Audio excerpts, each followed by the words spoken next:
Bonjour! Allô? M'entendez-vous? Non, je suis pas là. Non, je suis pas là. Attends une minute.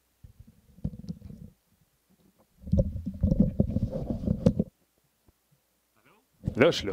Hey! Trompette de casse. Ça m'arrive.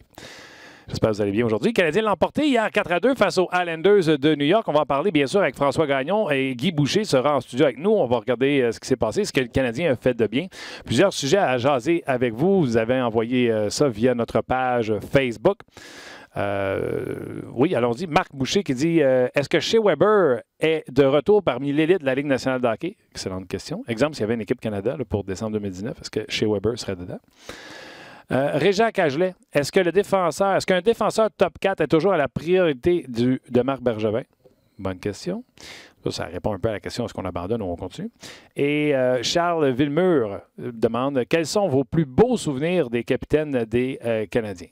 Luc Dansereau, Olivier, moi, Guy Boucher, François Gagnon et vous, on est là pour jaser.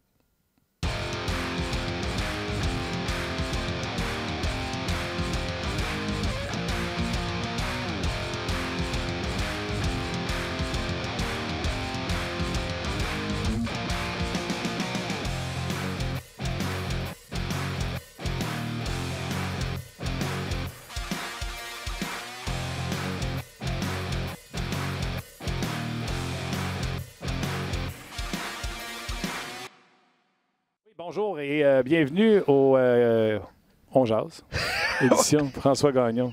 Ouais, j'ai failli dire François Gagnon. T'as vu? Il y a plusieurs choses qui se passaient. Ouais. Présentement, la machine, elle nous joue des tours présentement. Ne tirez pas de rush à personne. C'est comme ça, des fois, l'informatique, ça joue des tours. Oui. Comment ça va? On va super bien, toi? Ben oui, ça va bien. Vous êtes déjà plusieurs à écrire. Puis je trouvais ça drôle le matin parce qu'il y a pas mal de commentaires, tu sais. Dont celui de Pat Lemire qui dit vous êtes bipolaire avec un sac. Oui. Vous étiez prêt à l'échanger. Je ne sais pas, il parle de qui. Peut-être chez Weber, peut-être, parce qu'on a parlé de chez Weber. Une petite victoire s'est rendue un élite. Puis il ressacre faux expert bipolaire. Moi, j'ai jamais parlé d'échanger chez Weber. Ben non, de toute façon, nous, on prend vos suggestions de questions. Là. On fait. Chez Weber, beaucoup. Bonne saison quand même. Hein. J'ai joué 30 minutes. Changer personne. Non, mais peut-être qu'il répond à un commentaire. Je lis ça.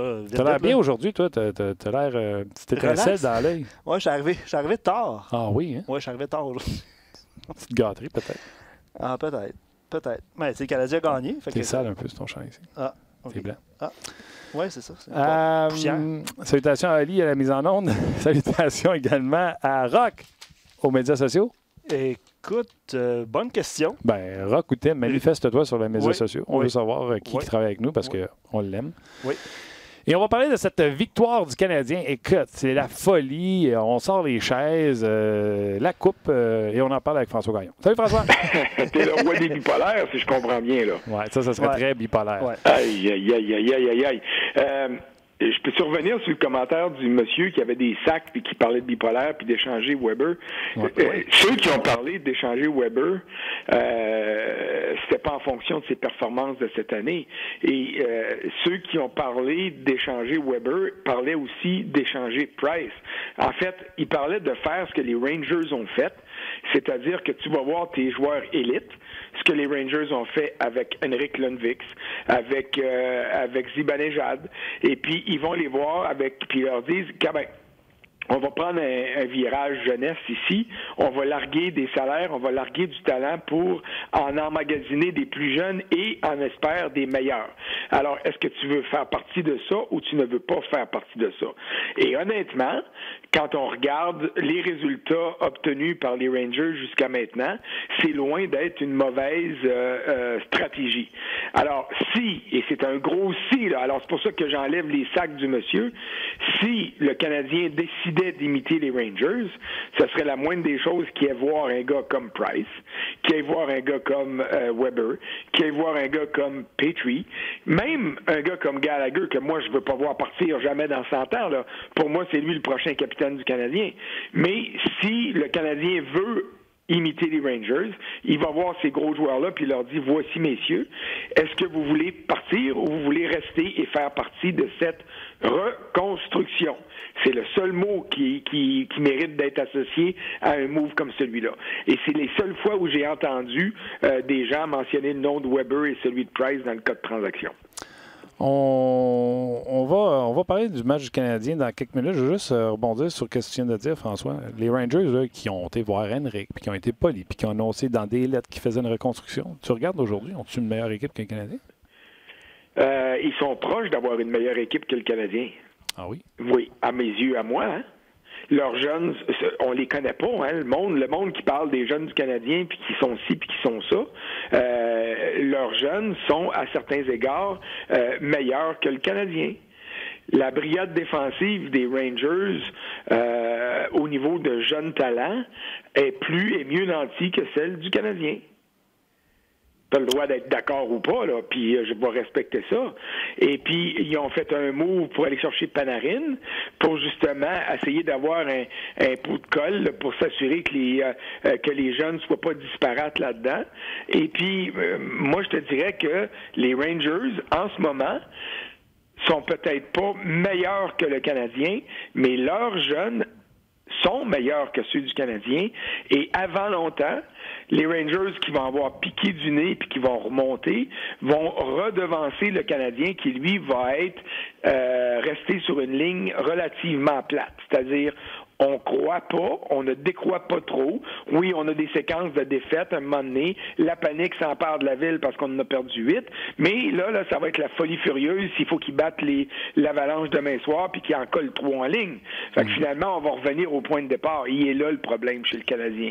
Il est le manque, je te dirais, pas de stratégie, mais le manque de rigueur en disant voici, c'est ça qu'on fait, puis on le respecte, et puis on aide nos partisans à comprendre pour éviter qu'on s'énerve le poil des jambes quand on en gagne 3 ou 4 en ligne, puis pour éviter qu'il y ait une dépression collective quand ils en perdent 4 ou 5 en ligne. Tu ris, hein? François, moi, pour vrai, je trouve que le Canadien fait un excellent job. Marc Bergevin est sorti public. Il dit ça va bien, knock on wood, pas de blessure. On va se battre. Il y a 3 équipes qui sont trop fortes pour la Ligue. 3 qui, on sait qu'ils vont finir dans le bas de classement. Puis toutes les autres vont se battre pour une place en série. Puis on va se battre pour une place en série. Moi, je trouve que Marc Bergevin est assez modeste. Il n'a jamais dit qu'il y avait le club pour contender. Les journalistes, en tout cas, je vais parler de mon show, puis des shows que je participe. Même chose pour toi. J'ai jamais entendu dire quelqu'un que le Canadien partait pour la Coupe cette année. J'ai l'impression. Oui, mais c'est les fans, ça, qui gèrent, qui gèrent, là, tu sais, qui gèrent leur. Correct. Mais la stratégie actuelle, par exemple, Martin, va faire que le Canadien va toujours se battre pour une place en série. Il ne sera jamais dans la catégorie des 3 gros clubs trop forts pour la Ligue. Pas dans la manière qui se construit présentement. Il est là, c'est là où je te dis, je comprends ce que Marc Bergevin fait, puis je peux respecter ce qu'il fait aussi. Mais personnellement, j'aimerais voir si on décide de rebâtissons pour vrai au lieu de faire des petites rénovations puis du rafistolage. Et si on va après des joueurs autonomes de premier plan, allons-y pour vrai.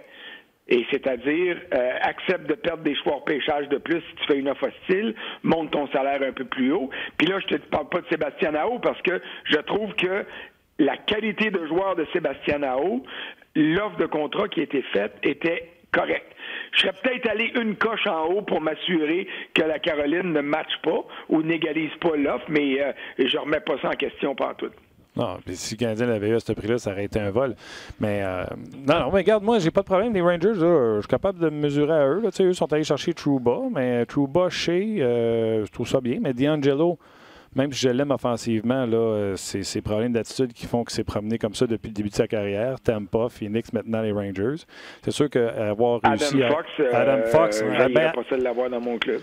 Oui, mais Adam Fox, c'est ça. C'est les Rangers qui, avec ce qu'ils ont, sont capables d'aller le chercher parce que Calgary et la Caroline n'ont pas été capables de le convaincre. Fait que, tu sais, ça, oui, Adam Fox, ça change la donne. D'ailleurs, je l'ai dans mon pool. Fait que je l'aime beaucoup. Mais, tu sais, Ryan Strome, c'est pas un centre numéro 1. Mika Zibanejad, je l'aime beaucoup. Mais, tu sais, ils ont des Jasper Fast. Brandon Smith joue sur une 4e ligne alors que c'est un défenseur. Oui, puis il y a Jonathan puis plusieurs autres qui nous rappelle que Capo Caco était repêché au 2e rang. puis qu'il n'y a pas un début de carrière non, avec moins 13. Tout le monde disait qu'il était NHL ready, puis tout ça. Ah non, mais mais ça, j'ai aucun problème avec ça, là. Puis on verra ce que ça va donner, Capo, mais je te dis que si tu m'offres la chance de prendre les jeunes des Rangers ou les jeunes du Canadien, je vais prendre les jeunes des Rangers any given day of the week. De lundi à dimanche, puis 365 jours par année, plus l'année bissextile, le 366e. OK. Mais tu sais, hein, qu'est-ce qui fait une bonne équipe? Ce n'est pas nécessairement des bons joueurs. C'est des joueurs qui jouent bien ensemble. Ah, ça, c'est correct. Mais à ce que je sache, les Rangers ne jouent pas si mal que ça. On l'a vu il y a 2 semaines quand ils sont venus à Montréal. J'ai hâte de les voir vendredi. Non, mais c'est le fun. C'est du jeu rapide, c'est du jeu créatif. J'ai hâte de voir ça. On se souvient de la remontée des Rangers alors que le Canadien menait ça 4-0. D'ailleurs, belle victoire du Canadien qui ont bien joué, qui ont encore une fois sorti fort. Je veux rappeler rapidement les faits aux gens. Là. Il reste pas grand temps à la deuxième période. Le Canadien a accordé que 9 lancés aux Islanders de New York. Là, les 2 avantages numériques de fin de période ont fait monter ça à 13, donc 4 lancés. Et avec 10 minutes à faire dans le match, je montrais les statistiques à Luc. Seulement 4 lancés en troisième période pour les Islanders de New York avec 10 minutes à faire avant qu'on décide de dire OK, là, à ta minute, il se passe quelque chose. On est en train de perdre ce match-là. Donc, le Canadien a bien joué défensivement alors que normalement, quelque chose qui pète quelque part, on se ramasse à 3 contre 1, 2 contre 1, puis des chances de marquer A+. Carey Price, en début de match, en fin de match, je donne, puis en fin de deuxième période aussi, n'a pas eu à faire face à de grosses chances de marquer dans tout le match. Tu es d'accord avec ça? Entièrement d'accord avec toi là-dessus. Puis c'est ça qui, je regardais la troisième période aller, puis c'est ça qui m'a fait donner un peu de chair de poule en troisième, puis j'ai dit wow.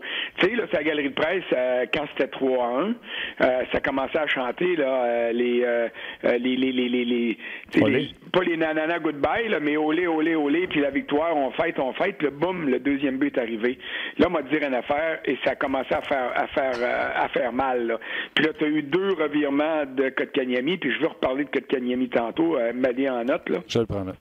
Et puis là, on a senti, oh non, pas encore. Et c'est là que Price devait faire absolument la différence. Puis il a fait 2 gros arrêts. Il n'a pas fait 10, puis il n'a pas volé de but. Il a fait des gros arrêts. Et c'est important, et c'était pas évident, parce qu'il y avait, écoute, il aurait pu prendre la pause de Ken Dryden du début à la fin, du début du match jusqu'au milieu de la troisième période. Tu sais, c'est vraiment, le Canadien a très bien joué. C'était ça le drame. Puis après le match, moi, quand j'étais allé voir Barry Trotz, j'ai dit, hey, pourquoi t'as pas contesté de but? Il me semble que, tu sais, il dit, il y a différents facteurs qui nous ont fait mal. Le but de Dano, il dit, on sort de la première période 0-0, on a joué mal, le Canadien a bien joué, mais on sort de là 0-0, là, je suis capable de motiver mon groupe, puis on rebondit en deuxième. Là, ce but-là nous a fait mal. Il n'a pas challengé le but de Gallagher parce qu'il avait peur de perdre son appel ou sa contestation puis d'avoir une pénalité en plus. Fait que tu sais, il y a différents facteurs qui ont aidé le Canadien, mais le Canadien a fait sa chance hier et je suis content pour tout le monde. Des partisans du troisième jusqu'aux détenteurs de loge, jusqu'aux détenteurs de droit que nous sommes, jusqu'à toi, puis à tous les amateurs, puis aux joueurs, puis à Claude Julien, qui aient gagné parce qu'ils méritaient ce match-là. Il méritait, puis il en avait besoin. Ça va être dans ton cahier? Je m'excuse? Ça va être dans ton cahier, dans les victoires méritées? Ah oui, dans ma victoire méritée, complètement.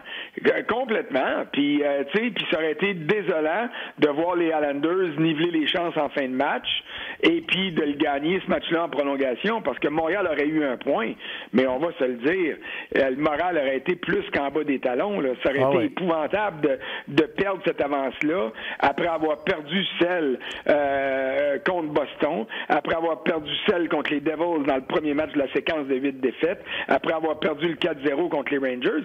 Tu sais, dans toute cette séquence-là, là, de 8 défaites, le Canadien a marqué le premier but du match 6 fois. Oui. Tu sais, c'est pas rien, ça, là. Alors, tu sais, ils ont fait des bonnes choses, mais c'est un club fragile. Et puis, un club fragile, quand il arrive ce qui est arrivé hier soir, il a besoin d'avoir un peu de colle, encore une fois, pour éviter que les morceaux tombent. Et ces morceaux-là sont arrivés par Price, sont arrivés par Weber, qui s'est repris après avoir fait un dégagement refusé, puis là, il l'a mis dans le but. Puis par Nate Thompson, qui a gagné 2 mises en jeu absolument essentielles, alors que le Canadien... Thompson, Dano, Domi, Kotkaniemi, Suzuki se sont fait geler au cercle des mises en jeu tout le long du match hier soir. Oui, non, c'est un bon point sur ces deux mises en jeu-là. C'est d'ailleurs le texte sur rds.ca que François a écrit ce matin. Puis on sentait que c'était fragile. Là, puis comme tu l'as dit, s'ils les avaient perdus en prolongation, ça aurait été une défaite morale, non pas une victoire morale, parce que ce match-là, encore une fois, était à la portée, puis il l'aurait eu échappé. Ceci étant dit, on sentait que c'était fragile, mais ils ont réussi quand même à protéger l'avance de peine et de misère, mais c'est un pas dans la bonne direction. Oui, mais j'enlève absolument rien aux Canadiens. Là. Ouais. Et Trotz, il l'a dit après le match, il dit « Je n'ai déjà eu des clubs fragiles, là. J'en ai déjà traversé des séquences difficiles. » Puis il dit « Quand ton club connaît des séquences difficiles, l'autre bord, tout ce qu'ils veulent, c'est venir mettre le trouble. » Il dit « On l'a senti, là, nous autres, la nervosité s'emparer du Canadien à 3-2. » Il dit « J'ai juste trouvé ça plate que mes gars trouvent pas le moyen de mettre de la pression plus tôt en troisième période. » Puis il dit « C'est là qu'on aurait pu en bénéficier. » Alors, tu sais, enlevant absolument rien aux Canadiens, loin de là. Je suis bien content pour eux autres parce qu'ils ont été récompensés dans l'effort qu'ils ont fourni puis dans la manière de jouer. Ça se traduit par le congé d'aujourd'hui. Oui, non, bravo. Puis Shea fait dire merci, boss. Puis Ben Chariot aussi, parce qu'il a besoin de passer au garage, aller mettre de la graisse dans les rouleaux, là, parce que c'est 3 records personnels back-à-back. Là. 28, 29, 30 minutes, ou 27, 29, 30 minutes. Là. Il n'avait jamais fait ça dans sa carrière, peut-être même pas dans le Pee-Wee.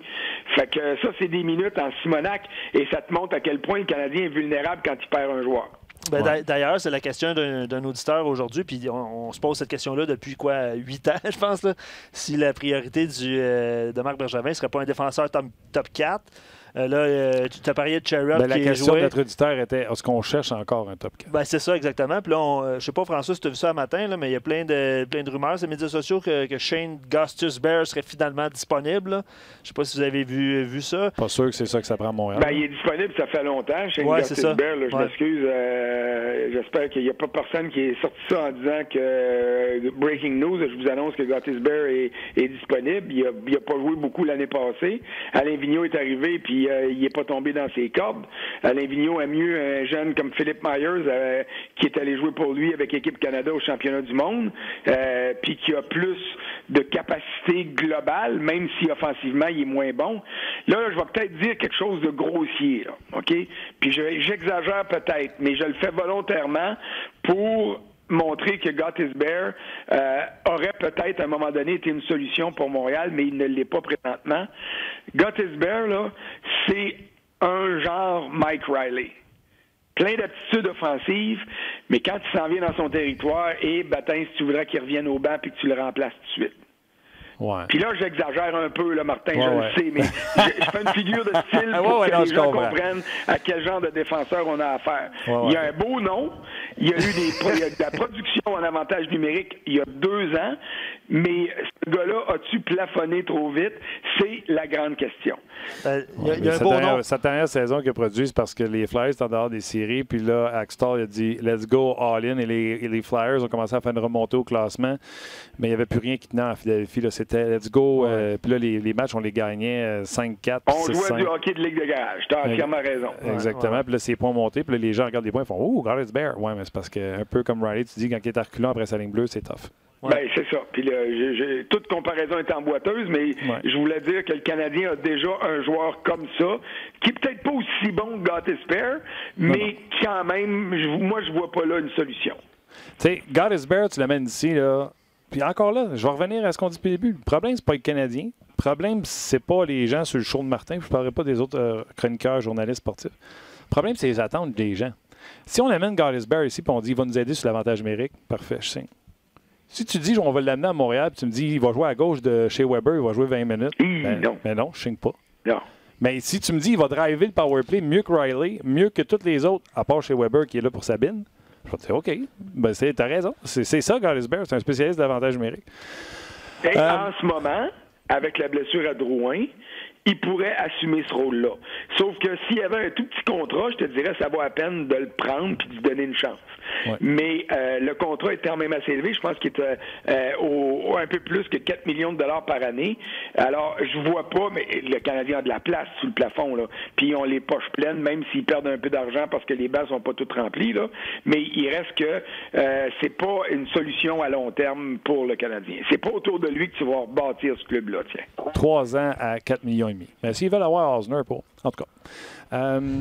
François, j'arrête de niaiser. Oui, je pense que j'ai une faiblesse. Là. J'arrête de niaiser. Avoue que tu le ferais. Je le proposerais, mais j'aurais peur de faire rire de moi l'autre bord. Mais ça, regarde, si on ne va pas nériser, on ne va pas grand-chose. Oui, c'est ça. Mais moi, c'est juste qu'il m'approche. Hey, es-tu intéressé à Curtis Bear? Je lui dirais, hey, es-tu intéressé à Osner? Il partirait à rire, on ferait OK, bonne journée. Je pense qu'on va repartir chacun de notre bord. C'est ça. OK. On a du fun. Je veux parler, tu disais que c'était fragile, puis moi aussi, je disais ça, c'était fragile. Puis hier, j'ai le show d'un autre angle avec Guy, on a abordé le sujet de, hey, tu sais, tout le temps, on entend parler que les gars ont levé le pied en troisième, tu sais. On ne peut pas croire qu'il y a un coach qui dit ça. T'sais. Puis, on a montré une séquence. C'est rentré du côté droit, du côté de Petrie. Et normalement, tout le long du match, on a fermé l'entrée au territoire aux joueurs des Islanders de New York. Puis, je veux que les gens qui nous écoutent comprennent. Puis, moi, je l'ai compris hier, la différence entre enlever le pied, puis c'est fragile, puis tu ne veux pas te faire prendre.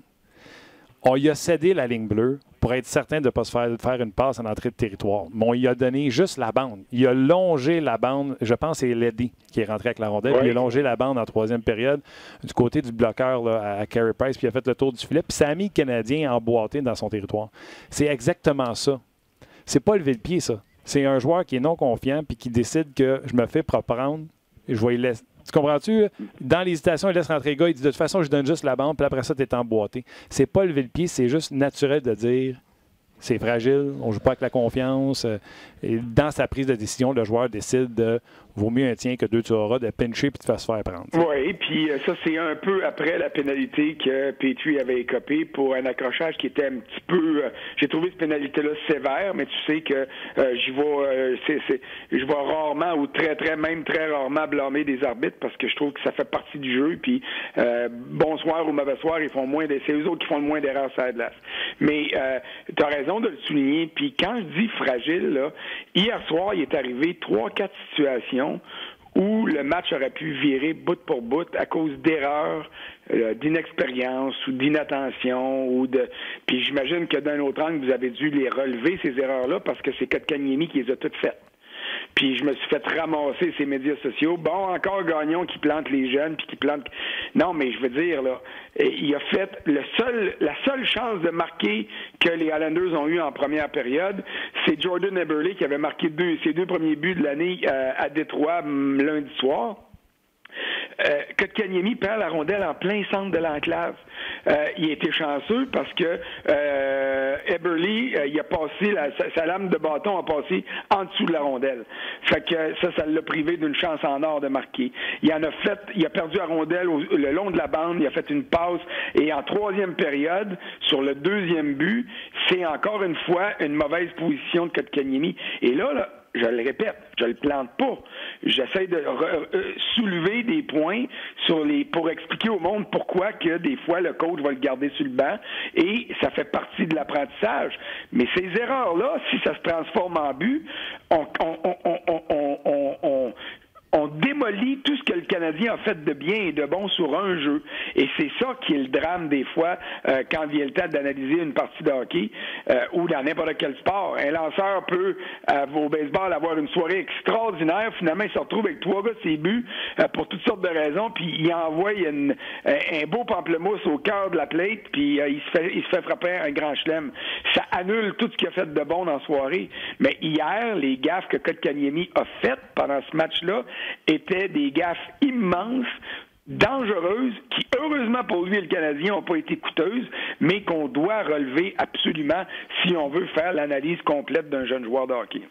OK, attention. Là, Kotkaniemi, la dernière présence, dans le fond, qui a été sur la patinoire, que le Canadien a été pris dans son territoire, celle-là, je la donne. Il y a eu des erreurs là-dessus. Y a-tu autre chose dans son match que tu n'as pas aimé que cette dernière présence-là? Bien, les revirements en première et en deuxième, des revirements épouvantables en zone défensive. Il a donné à Puck 3 fois aux Islanders dans sa zone. Des passes comme Petrie a fait dans certains matchs, puis ça a donné des buts. Là, on s'en souvient pas un matin, Martin, parce que ça n'a pas donné de but, parce que Eberle est passé dans le beurre, parce que Price a fait un arrêt, parce qu'un tir a manqué le filet. Mais si la rondelle se ramasse dans le but, ces erreurs-là, on les remarque. Et c'est ça, moi, qui me donne des fois, là, un petit peu de frisson quand je lis après le match. Hey, Kéké a eu un maudit bon match ce soir. Minute, papillon. C'est pas vrai qu'il a eu un bon match. Il a fait 2, 3 gaffes monstrueuses. Ça n'a pas donné de but. Mais si ça avait donné des buts, là, par exemple, là, tout le monde l'aurait relevé. Mais parce que ça donne pas de but, là, on passe l'éponge pour dire, ah, c'est pas grave. Mais les coachs, là, et tu demanderas à Guy, là, c'est pas parce que la rondelle n'est pas rentrée que l'erreur est aussi pardonnable, tu sais. Alors, lui, il met ça dans son cahier de notes à la fin des matchs, puis il dit, wow, le monde l'a applaudi, il a fait 2, 3 beaux jeux, oui, c'était le fun, il y a eu une bonne mise en échec en zone offensive, mais il a perdu un puck 3 fois dans ma zone, puis non seulement il l'a perdu, mais il l'a donné à l'adversaire. Mais ça, tu peux pas fermer les yeux sur des choses comme ça juste parce que la rondelle est pas allée en arrière de Carey Price. Là, tu vas me forcer à réécouter le match. Je t'explique pourquoi. Le trio de Kotkaniemi, en général, on le louangé à d'un autre angle. Souvent, ils ont emboîté l'adversaire dans leur territoire. Moi, j'ai pris comme joueur du match Yoel Armia. Présentement, dans la Ligue nationale de hockey, il est certainement un des meilleurs pour protéger et soutirer la rondelle à l'adversaire. Encore une fois, hier, il a été exceptionnel selon moi. Max Talbot a pris Kotkaniemi parce qu'on jugeait que c'était son meilleur match depuis son retour au jeu. Il a fait partie de ce trio-là. On les a vus, les erreurs en fin de match. D'ailleurs, quand on a ramené Armia et Lekonen en fin de match, on a mis Thompson au centre. Là, c'est ces gars-là qui sont restés pris longtemps sur la patinoire avec le dégagement. Mais ça, en fin de match, qu'ils aient fait ou qu'ils n'aient pas fait ces erreurs-là, je pense que Claude aurait pris la même décision. Ben oui, il a renvoyé. C'était du bon coaching. Il a renvoyé, exactement. Il a renvoyé Thompson. Même que personnellement, j'aurais peut-être trouvé une manière d'envoyer Dano en plus au cas qu'il se fasse sortir du cercle de mise en jeu. Mais ça, c'est moi. Bon point. Puis, tu sais, il y a une implication sans avoir assis personne dans la troisième rangée. Il y a quand même 6 mises en échec. Puis, Claude l'a joué 14 minutes hier. Oui. Puis, tu sais, pour mettre ça en perspective pour les gens, là, quand ils s'astinent ces minutes, c'est parce que chaque trio, si tu divises ça également, là, c'est 15 minutes tout le monde. Mais lui, il ne joue pas des avantages numériques. Il n'a pas touché à l'avantage numérique parce qu'il n'y en a pas eu hier. Puis il a quand même eu 14 minutes. Selon moi, l'entraîneur l'a envoyé sur la glace parce qu'il était satisfait de son travail. Fait que tu vois, nous, dans le studio, ce qu'on a vu, toi, tu étais sur place, ce que tu as vu. Je serais bien curieux d'être dans le bureau du coach puis voir comment il voit ça. Moi, je te dis, je vais aller réécouter la game pour pogner ces erreurs-là que tu me dis parce que des fois, on jase entre nous autres et on ne voit pas tout, là. Mais regarde-le comme il faut, et puis tu me reviendras, puis on en reparlera. Tu me rappelleras demain si tu veux, parce que si tu me dis « Hey, Gagnon, t'as exagéré », puis c'est pas si... Je vais me retourner débattre avec toi. Parce que moi, ils sont dans mon petit cahier, là. Puis je suis chanceux parce que ces erreurs-là ont été faites en territoire du Canadien, en dessous de moi, donc en première puis en troisième période. Donc, je les ai vus direct, là. Tu sais, je peux pas être... Je suis au-dessus du jeu à ce moment-là. Est-ce que j'ai accordé trop d'importance? Peut-être. Peut-être que ces 3 gaffes-là, ou ces 2 gaffes et demie-là, ont fait que je l'ai regardé plus négativement, puis j'ai pas vu autant de positifs que Max a pu voir, que toi tu as pu voir, puis que Guy a pu voir. Puis c'est bien correct, ça. On regarde les matchs de façon différente, tout le monde.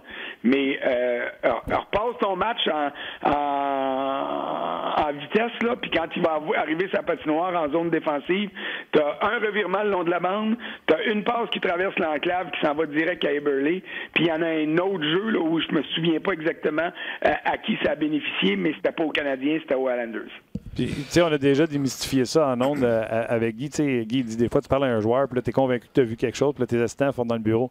Non, c'est pas ça. C'était pas à lui la faute, c'était un tel. Puis là, tu vas voir la reprise de sa vidéo, tu fais, ben non. Puis même des fois, il dit, ça te prend un stats avancé pour comprendre. Fait que, tu sais, nous, qu'on n'ait pas la même opinion ou qu'on n'ait pas vu la même chose. Fait que c'est pour ça, des fois, je dis aux gens, tu sais, quand ils s'ostinent avec nous autres, ces médias sociaux, capotez pas, on sauve pas de vie, on parle de hockey. Ouais, puis sur les commentaires qu'on reçoit, là, c'est sûr que c'est un sujet polarisant de toute façon, Kotkaniemi. Il y en a qui l'envoient à Laval, il y en a qui le gardent avec les Canadiens, qui sont capables de vivre avec les erreurs. Rémi dit, en regardant le match, il a remarqué aussi que Kotkaniemi faisait presque plus de passes aux Islanders qu'aux Canadiens, d'où les revirements qu'explique François. Un autre commentaire, je m'excuse, ça a défilé. C'est sûr, c'est le nouveau sujet polarisant. Il y en a tout le temps un Canadien, Pacioretty, Price, Subban, le soir Kotkaniemi. C'est sûr. Tu vois, il y a un autre auditeur, Insdale, qui écrit peut-être un petit peu trop de responsabilité. Lui, il le mettrait peut-être à l'aile. Il y a plein d'opinions par rapport à Kotkaniemi, Laval, championnat du monde de hockey junior. C'est polarisant. Vous avez différentes opinions, puis respectez ceux des autres. Moi, je fais juste exposer comme je l'ai vu. Encore une fois, je suis pas en train de dire que j'ai la vérité. Là. Je fais juste souligner ce que j'ai vu, puis je te le dis, là, tu le regardes le jeu, puis après ça, tu me dis, hey, sais-tu quoi, j'ai vu ce que tu as dit, mais je change pas d'idée. Il en a quand même fait assez de plus pour compenser pour tes moins, puis regarde, on va aller à la guerre ensemble pareil, on se battra pas un contre l'autre, là. C'est pas tout ça. Non, c'est ça, on jase, puis de toute façon, là, à date sur les médias, sur moi, là, sur rds.ca, il n'y a personne qui est en train de déchirer sa chemise. Yoel Armia, on en a parlé. Barry Trotz. Tu vois, hier, François, nous autres, on fait comme une manchette au début du show au lieu d'affaire à la fin. Là. Ma manchette, c'était, pour sortir de ça, les meilleurs doivent être les meilleurs. Weber, Price, Domi et surtout Claude Julien. Hier, il affrontait, selon moi, le meilleur entraîneur de la Ligue nationale de hockey. Et malheureusement, Claude Julien, les coachs ont commencé à faire face au même problème que les joueurs. Ils sont payés, puis on connaît leur salaire. Et Claude Julien n'est pas payé pour être le 20e coach dans la Ligue nationale de hockey. Il est payé pour être un des top 3 ou top 5 dans la Ligue.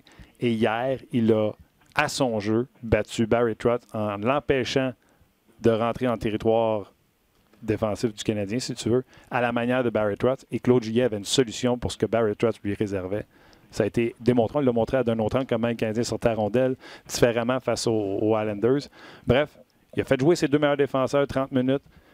Thompson était sur une mise en jeu importante à la fin. Hier, Claude Julien, puis je l'ai critiqué lundi, il a fait la job. Oui, mais encore là, tu l'as critiqué, puis tu as le droit, là. Mais tu sais, tous ceux qui... tu sais, quand un club perd, on regarde toujours le goaler puis le coach. T'sais. Puis quand il perd trop souvent, on dit, bon, ben il sait pas coacher, il faut le congédier, il faut faire quelque chose. Congédier un coach, juste pour congédier un coach, là, c'est inutile. T'sais. Ça fait perdre de l'argent à l'équipe, point, parce que le gars que tu vas mettre là, il sera pas bénévole, puis il fera pas de changement. Quand tu as un bon club dans les mains, quand tu as un club qui devrait performer, pense aux Blues de Saint-Louis l'année passée, aux Maple Leafs de Toronto cette année, quoi qu'ils ont perdu hier 6-1 contre Philadelphie, mais ça, c'est une autre histoire. Là, un changement peut être bénéfique parce que tu vois des choses qui vont pas bien. Mais en ce moment, le problème du Canadien, c'est pas derrière le banc, c'est sur le banc. C'est les effectifs qu'on donne aux coachs. Sauf que, et là, je te rejoins, si tu fais 5 millions par année, ben, il faut que tu trouves une manière de tirer le maximum de tes effectifs. Ce que Claude Julien a fait l'année passée, quand tu regardes son club, parce que la majorité des joueurs, sinon la totalité des joueurs, ont eu leur meilleure saison en carrière, à part Price. OK? Les autres, là, des statistiques là, phénoménales pour tout le monde. Mais cette année, c'est pas ça qu'on voit. Est-ce que c'est parce que ces joueurs pensent trop justement aux statistiques, puis ils jouent pas assez en fonction de ce qui doit être fait, puis que les statistiques vont suivre si on joue bien? Ça, je pense que c'est un des mottos à Guy Boucher, qui a toujours aimé faire comprendre ça à ses joueurs. Pense pas au but, pense à bien jouer, puis les buts vont arriver. Mais cette année, Claude Julien doit trouver une manière de maximiser le rendement de ses joueurs. Mais on va le laisser coacher. C'est quand j'entends pourquoi Will, pourquoi ci, pourquoi ça, c'est sûr que c'est pas des noms qui sont attirants, puis qui incitent au gros respect, puis dire oui, il devrait être bon, oui, oui, je me souviens de telle affaire positive ou non. Mais il connaît son club. Il y a certainement des joueurs qui préfèrent par rapport à d'autres parce que ces joueurs-là, il est convaincu qu'ils vont lui donner ce qu'il veut avoir. Mais tu sais, il faut le laisser coacher aussi, là. Mais hier, tu as raison, il a fait la job, et le fait que ses joueurs aient fait la job aussi, ça récompense le coach. Absolument. Puis, tu sais, moi, mon point, là, on en a parlé, tu sais, un coach qui se fait congédier, selon moi, c'est un coach que l'équipe l'a lâché. Exemple, John Hines, ça paraissait. Babcock, ça paraissait. Dans le cas de Claude Julien, les joueurs sont sortis les 8 fois, puis on l'a parlé, puis je suis d'accord avec ça. Mon problème était lundi, quand je parlais, c'est une déclaration quand il disait « Les gars continuent à faire les erreurs à répétition, puis c'est pas ce qu'on enseigne. » Pour moi, c'est « Garde, ajuste-toi. » Exemple, un désavantage numérique qui ne marche pas, bien, change tes effectifs. Ils sont peut-être pas capables de jouer le désavantage numérique que tu veux faire. Puis même si tu me dis que le problème, c'est les joueurs que sur le banc, c'est pas vrai qu'on va porter nos walk-in dans le milieu et on va dire « OK, c'est à vous autres la game. » C'est au coach de trouver une solution et de faire jouer les joueurs dans leur force. Et je trouve qu'à partir du match de Boston surtout, il a fait « Moi, ma force, c'est quoi? moi, j'ai un gardien de but élite. On va se resserrer. On va empêcher les équipes adverses à rentrer avec de la vitesse dans notre territoire. On va arrêter de donner des chances. Il a changé la stratégie et j'ai trouvé qu'à Boston, c'était décapant à quel point ça paraissait qu'il venait de finalement la changer. J'aurais aimé ça qu'ils prennent la liberté de... Tu sais, moi, si tu sors Will Cousin, nous donne le line-up, là, personne qui va broyer, monde du monde de la... Tu sais, essaye un électrochoc. Et je trouvais qu'on n'avait pas de solution. On faisait juste ramener tout le temps le même monde, puis on ne changeait rien. Puis c'était ça que je critiquais. Mais je l'ai dit, que tu changes Claude Julien, tu changes Marc Bergevin, tu changes... Même si tu amènes Eric Stahl, ça ne changera pas. C'est pas une potion magique, tu sais. Mais j'ai trouvé hier qu'il a changé du monde dans son line-up, il a changé sa stratégie, il a surutilisé ses deux meilleurs défenseurs parce qu'il a dit « No matter what, là, même si je hypothèque quelqu'un pour le prochain match, il faut qu'on gagne. » Et puis il a pris moyen pour le faire. Puis tu as raison. À un moment donné, quand ça va mal, tu fais quoi? Tu te retournes vers tes meilleurs, puis tu leur dis « J'ai besoin de vous autres, je vais vous surutiliser, puis il faut que vous fassiez la job. » Puis, écoute, si tu es un défenseur qui a suivi le match de la galerie de presse d'hier soir, puis tu vois Gustave qui a été sur la glace, je pense, 5 fois dans la partie au complet, tu te dis, ouais, s'il préfère un défenseur qui a joué 5-6 fois à moi, me semble que mon avenir avec ce club-là, il est, disons qu'il est pas rose, tiens. Ouais. Puis là, je pense à Mike Riley, évidemment, là, tu sais. Ouais. Fait que, mais c'est encore là, tu sais, puis c'est sûr qu'on a les moyens de dire aujourd'hui, regarde, ça a fonctionné. Puis s'ils perdent demain, puis qu'ils reperdent vendredi, je suis toujours habitué de dire samedi, tu sais, là, on va repartir à l'inverse, puis on va ressortir des choses qui n'allaient pas pendant la séquence de défaites. Pour moi, la séquence de défaites, ce qui est important, c'est que le Canadien a sorti. Dans la majorité des matchs, il a pris les devants 1-0 dans 6 des 8 parties qu'il a perdues.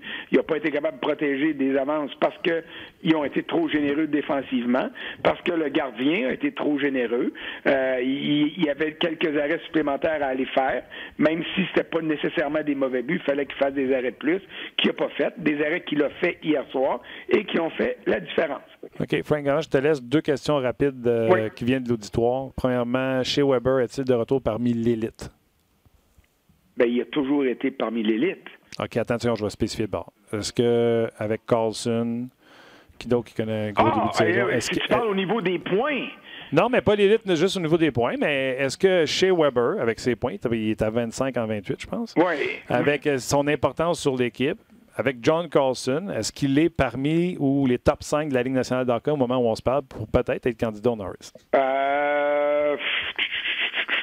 Je vais dire oui, mais avec des réserves. Je trouve qu'il y a plus de points que de qualité de jeu. Il y a des années où Weber avait moins de points que ça là, dans une séquence de 25-26 matchs, mais qui jouait mieux. J'ai trouvé que les points le récompensent au niveau statistique, mais il a moins bien joué, je trouve, que ce qui nous affiche en fait de points. Parce que moi, un défenseur, il faut qu'il commence par défendre. Et le désavantage numérique, les ennuis du désavantage numérique, chez Weber doit être, avec Carey Price, l'élément le plus important de cette facette du jeu-là. Et si le désavantage numérique n'est pas bon, c'est en partie de la responsabilité du gardien et de son principal lieutenant, qui est Weber là-dedans. Exactement. Je trouve que défensivement, il n'a pas bien joué. Carlson, présentement, est le premier pointeur. Doug Hamilton ne sera pas un candidat au trophée Norris. Oubliez ça. Surprenamment. Carl McCarr, troisième pointeur et une fiche de plus 10. N'oubliez pas Roman lui aussi. Et moi, je vais vous dire un gars, parce que là, vous allez regarder juste le top 10 des pointeurs pour trouver les candidats au Norris. Je vais vous en dire un qui joue du gros hockey avec les Blues de Saint-Louis. Alex Pietrangelo. D'après moi, il est à prendre au sérieux pour ce trophée-là. Seulement 20 points en 29 matchs, mais... seulement 20 points en 29 matchs, c'est quand même pas si si on compare aux autres. Regarde le nombre de minutes jouées aussi. Non, c'est toujours essentiel. Toujours essentiel. C'est la pierre angulaire de l'équipe. OK, fait que, écoute, on se rejoint au Canadian Tire, on va s'en acheter nos chaises. Là, aujourd'hui, moi, rester en dedans parce qu'il neige un peu trop pour aller dehors assis sur une chaise. Bon. Mais on verra. Mais on se calme le pompon. Jamais trop haut dans la victoire, jamais trop bas dans la défaite. Puis ça fait pas du monde plate. Ça fait juste du monde qui sont un peu plus équilibrés. Check-toi bien déchirer ta chemise vendredi quand Caden Primo va l'emporter au Madison Square Garden. Ah, mais ça, là, j'ai déjà un texte qui est prêt là-dessus. Je te dire une affaire, tu vas faire un méchant saut. Ah oui? Ah oui. Ouais. On te lit, Frank, sur le RDS.ca. Gros merci encore. Salut, bonne journée. Check la game, là. C'est sûr. Ben, je vais aller chercher séquence de Kotkaniemi. Je ne m'attraperai pas au complet, pas coton non plus. Pas de problème. Ciao. Bye. Là, François parlait de temps de glace aussi. Là, je suis allé voir les défenseurs les plus utilisés.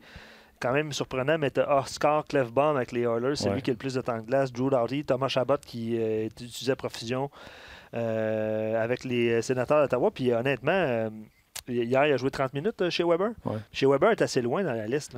Oui, souvent, tu sais pas, les gens ben disaient que Jeff Petrie était le premier, puis il est 20e dans les. C'est ça, 23 minutes pour Jeff Petrie hier. Ouais. Puis Sherrod, on en a parlé, mais je pense pas que Sherrod va être candidat au Trophée Norris, Martin. Je sais ça de même. Là. Ah oui? Non, mais... Je ne retiendrai pas mon souffle. non, mais pour vrai, plusieurs auditeurs, Daniel, tantôt, écrivait que Sherrod, on doutait de... On se disait toujours que l'échantillon était petit. Puis évaluer un nouveau joueur dans une équipe, ça prend quand même plus de temps. Ouais. Bon, mais après... Son ajustement. Tu souviens-tu, on avait parlé de l'ajustement qu'il avait fait pour sortir la rondelle du territoire. Oui. Lui, c'était tout le temps des poke checks. Il poke à la rondelle. C'est ça. Le Canadien a joué combien de matchs? 28. 28. Bon, mais après 28 matchs, qui est Ben Sherrod? C'est pas un défenseur de 30 minutes? Non. Parce qu'il était très actif aussi en offensive hier. Il ne s'est pas assis sur ses 30 minutes. Là. Il était vraiment actif. Oui, non, absolument. Je suis d'accord avec toi. Physique. Défenseur qui amène un peu d'attaque. Tu sais, je te dirais que c'est un défenseur qui amène un peu de tout. Parce qu'on se disait au début de l'année, tu sais, Jordy Ben ou Ben Sherrod, finalement, c'est 4,38 pour une pièce. Finalement, non. Je pense que... Ça ne sera pas 4,30 pour une pièce. Jordy Ben n'amène pas ce que Sherrod amène. Non. On est d'accord? Oui, fin de la conversation. Fin de la conversation. C'est quoi, un défenseur d'une vingtaine de minutes? Absolument, c'est un top 4. C'est un top 4. Pour moi, Ben Sherrod, sans problème avec ça. Présentement, je ne pense pas qu'il est dans la bonne chaise en étant numéro 2. Mais le temps que ça passe, il nous donne de bons services. Mais encore là, je vais vous le redire, là, quelques équipes ont une défensive exceptionnelle. Puis je vais même prendre les Prédateurs de Nashville. Ils ont une tabarouette de défensive. Oui. D'accord? Oui. Je ne joue pas bien. Là. Non. Fait que, tu sais, Nashville, c'est une des bonnes. Winnipeg, c'était une des bonnes, ça ne l'est plus. Tampa, avec Edmund, McDonough, Shattenkirk qui patine. On l'utilise. Sergachev. Il y en a des powerhouse avec des défenseurs, mais tout le monde s'en cherche. C'est pas compliqué. Toronto, là, Riley, Barry, là, il était contact d'un mot, revient. Encore marqué. Je pense qu'il a marqué son troisième.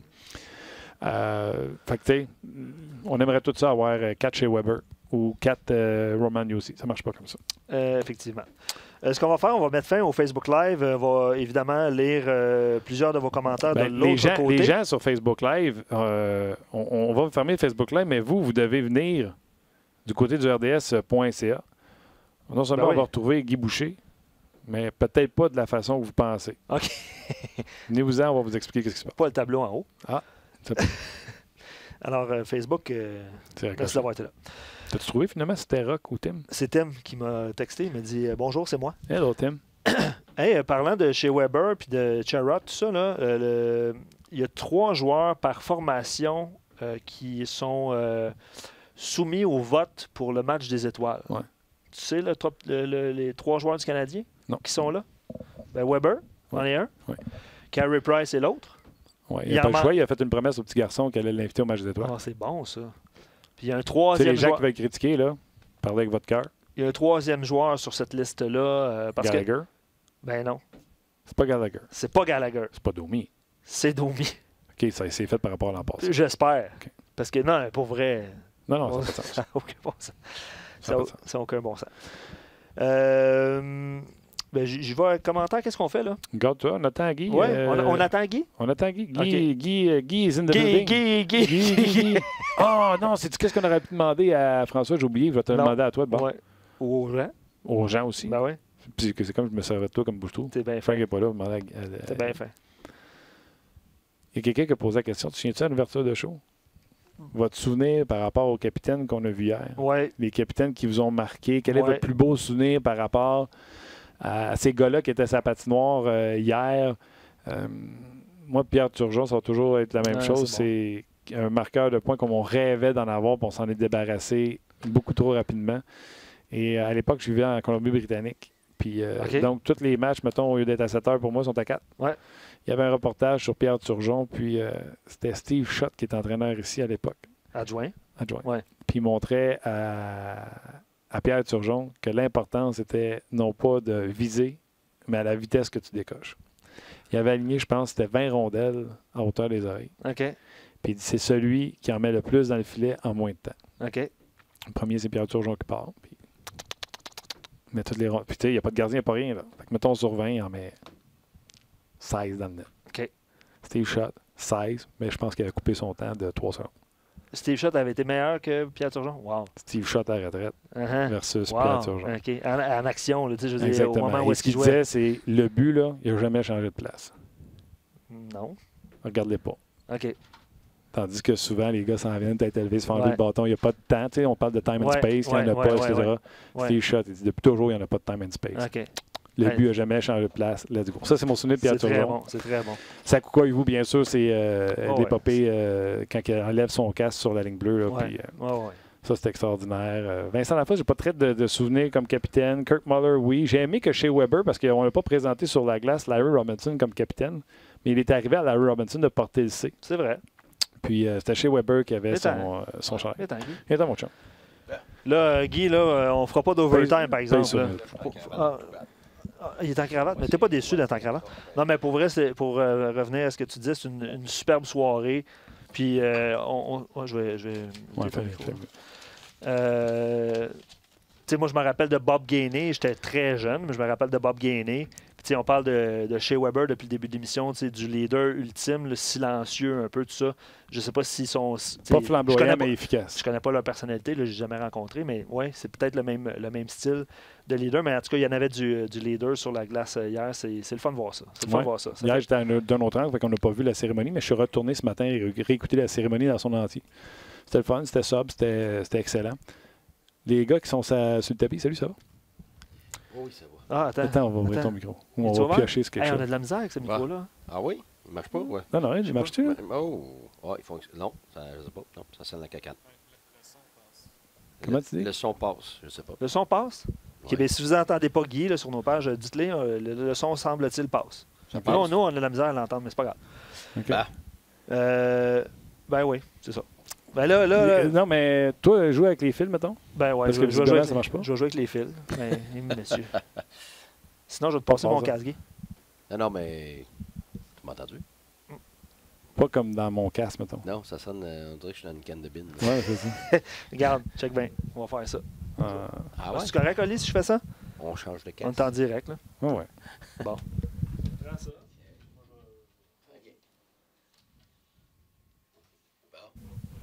Ça sonne pareil? Non, Non, là, ça sonne. Ouais, là, Là, c'est t'es bon. là.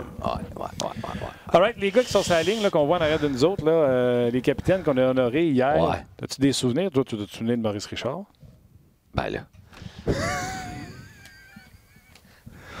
OK, ça fait T'as combien d'années de moins que moi, toi? On a le même âge. Ah, c'est ça.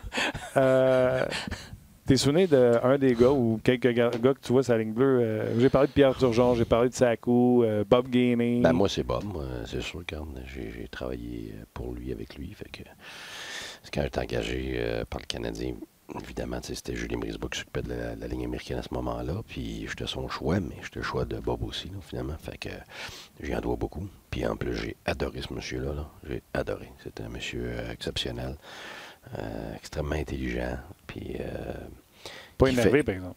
Non, mais pas comme on le voit. C'est quelqu'un de très drôle. Il doit Aussi- être pince sans rire. L'expression aussi pince bizarre. sans rire doit être Ouais. vraiment... Tu me l'avais raconté, je pense, Ouais, hein? ouais, Ouais. non, que c'est quelqu'un, c'est parce qu'il est très vite, c'est parce qu'il il paye sans rire, il va faire des... moi, je l'adorais. Écoute, on parlait des heures de temps. C'était que, tu sais, puis tu penses qu'il parle pas, mais c'est pas vrai du tout. C'est juste que si tu l'abordes puis tu Non. parles, il va parler, mais écoute, il y a tellement de choses à dire, ce monsieur-là. Souvent, c'est ça qui arrive, hein? Les gens qui parlent le moins, c'est eux qui ont le plus de choses à dire. Puis c'est une de ces personnes-là. Écoute, c'est pour ça que je trouvais ça plate, là, tu sais, quand ça a fini ici à Montréal, tout ça, là, puis il y avait toutes sortes de critiques. Puis quand tu sais tout ce qui se passe en dessous, puis tu sais les Ouais, tu vérités, viens puis tout de ça, sa fille, c'était à l'époque. je sais en plus tout ça. Mais quand je dis les choses en dessous, c'est que, tu sais, quand quelqu'un se met dehors, il se fait blâmer pour tout, alors que tu sais que c'est pas ça la réalité. Puis quand tu sais aussi en plus que c'est un monsieur qui... Tu sais, lui, il était capitaine dans le temps pour la même raison qu'il était gérant avec le Canadien, c'est qu'il fait jamais rien pour le flafla, puis il fait jamais rien pour de quoi ça a l'air. C'est toujours pour les bonnes raisons. Puis il ne s'en vantera jamais de rien. Il va toujours faire... Steve Osmond est le même aussi. Pour moi, c'est des vrais leaders. Là. Ils n'ont pas besoin d'avoir des tapes dans le dos. Puis ils n'ont pas besoin ils font les vraies affaires à porte fermée. Puis moi, je respecte beaucoup ça. OK.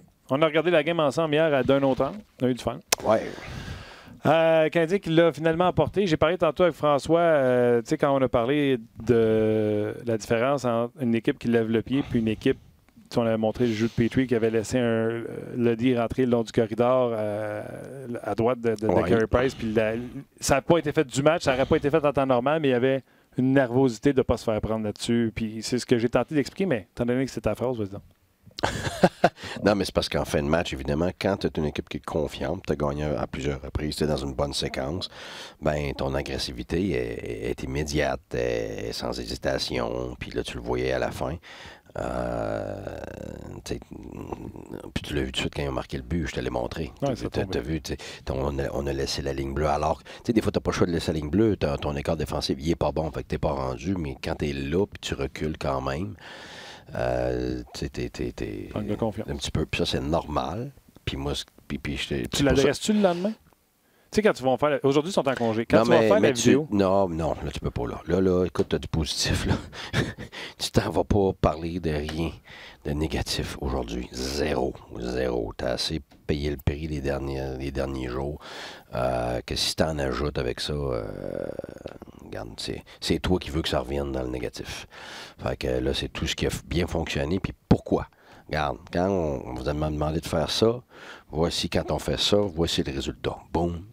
Puis aujourd'hui, honnêtement, c'est pas une journée de vidéo. Je sais pas s'ils vont en faire, mais moi, personnellement, c'est le temps de respirer. Ça serait-tu off tout le monde à la maison? Non.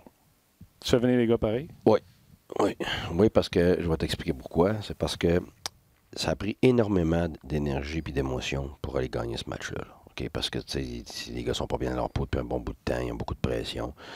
Fait que ce qui fait que ça a tout pris ce qu'il y avait dans le corps pour aller gagner ce match-là. Mentalement, émotionnellement, puis côté physique aussi.